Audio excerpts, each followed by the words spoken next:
اللہ کی عبادت کریں، عبادت سے برکت آتی ہے۔ حضرت ابو ادریس خولانی رحمت اللہ علیہ حضرت معاذ بن جبل کے شاگرد تھے، تابعی تھے، تابعی بزرگ تھے۔ فرماتے ہیں کہ میں جب سے حضرت معاذ بن جبل کی صحبت میں بیٹھا نا تو برے کاروباروں سے میری طبیعت تو چاٹ ہو گئی۔ کئی کاروبار میں دیکھتا تو جھوٹ بولنا پڑتا، اس میں بڑا کچھ کرنا پڑتا، تو مجھے ڈر آتا۔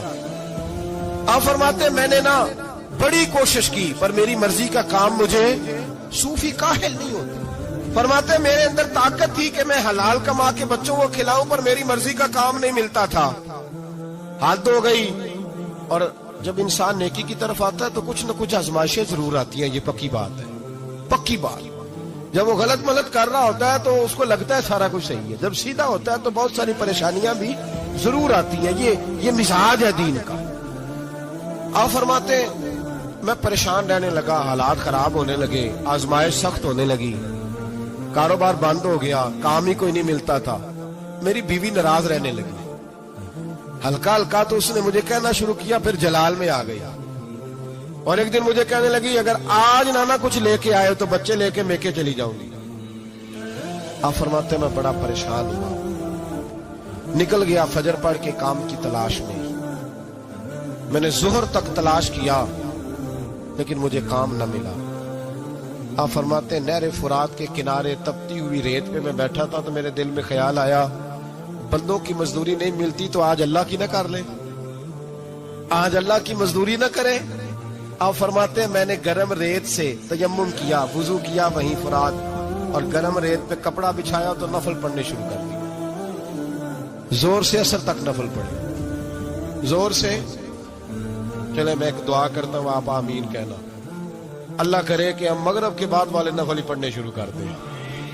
نبی کریم سید عالم صلی اللہ تعالی علیہ وآلہ وسلم کے غلاموں کا حال دیکھے، عبادت کا حال دیکھے۔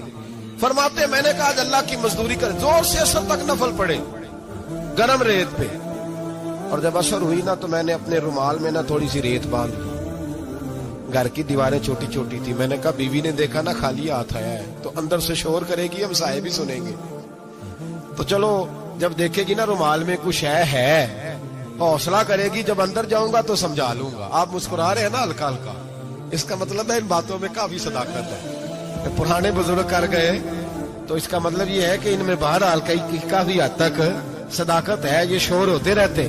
کہتے میں نے وہ کہا کہ چلو دور سے دیکھے گی تو گھر جا کے سمجھا لوں گا۔ آپ فرماتے پہلے میری بیوی دروازے پہ بیٹھی رہتی تھی، بچے بیٹھے رہتے تھے، منتظر ہوتے تھے کہ کچھ لے کے آئے، گھر میں فاقہ ہوتا۔ آج میں گیا تو شور ہی کوئی نہیں، کوئی شے نظر نہ آئی، وہ ریت سے بھرا ہوا میرا پلو میں نے دروازے کے ساتھ رکھا، اندر چلا گیا، بیوی کو آواز دی کہاں ہو؟ کہنے لگی منہ ہاتھ دھو لو، میں روٹی لے کے آئی۔ ہاتھ دھو گئی، روٹی کدھر سے آئی؟ اس گھر میں تو فاقے تھے، کھانا کدھر سے آیا؟ کہتے روٹی لائی، سلاد بھی لائی، دودھ بھی لائی، اس زمانے میں جو نعمتیں تھی پھل بھی لائی، سارا آ گیا۔ میں نے گھور کے دیکھا، میں نے کہا کدھر سے آیا یہ سارا کچھ؟ کہاں ہے بچے؟ کہنے لگی روٹی کھا کے باہر نکل گئے۔ میرے دل میں خیال آیا میری بیوی کا کردار تو چاند سے زیادہ اجلا ہے، تو یہ سارا کچھ کیسے آیا؟ میں نے کہا یہ کہاں سے آیا سارا کچھ؟ تو کہتی ہے میری طرف دیکھ کے کہنے لگی پتہ نہیں آج کس کریم کی مزدوری کرنے چلے گئے تھے، پتہ نہیں کس کریم کی مزدوری پہ چلے گئے تھے، زور ہوئی ہے تو اس نے اناج کی بوریاں بھیجی ہیں، چاول بھیجے ہیں، پھل بھیجے ہیں، اتنا کچھ بھیجا ہے کہ میرے گھر میں رکھنے کو جگہ ہی کوئی نہیں۔ یہ کہتے کہتے اٹھی اور کہنے لگی پہلے ہی بڑا آیا تھا، اب اور کیا لائے ہو؟ آپ فرماتے میں سکتے میں تھا، اس نے جا کے میرا رومال جو کھولا، میں ریت لایا تھا، رب کریم نے ہیرے بنا دیے، وہ ہیرے بن گئے۔ آپ فرماتے کہنے لگی کس کریم کی مزدوری پہ گئے تھے؟ فرماتے میں اٹھا اور کچی زمین پہ سر سجدے میں رکھا، میں نے کہا مالک میں ساری زندگی دنیا راضی کرتا رہا، لوگوں کے دروازوں پہ کھڑا رہا، تعلقات بنا کر تھوڑی سی روزی کے لیے جدوجہد کرتا رہا، دھتکارا گیا، ستایا گیا، مولا میں تو تیرے دروازے پہ آج آیا ہوں، پوری دیہڑی بھی نہیں لگائی، زور سے سر ڈیوٹی کی ہے، اللہ تیری تھوڑی مزدوری کا اتنا اجر ملتا ہے؟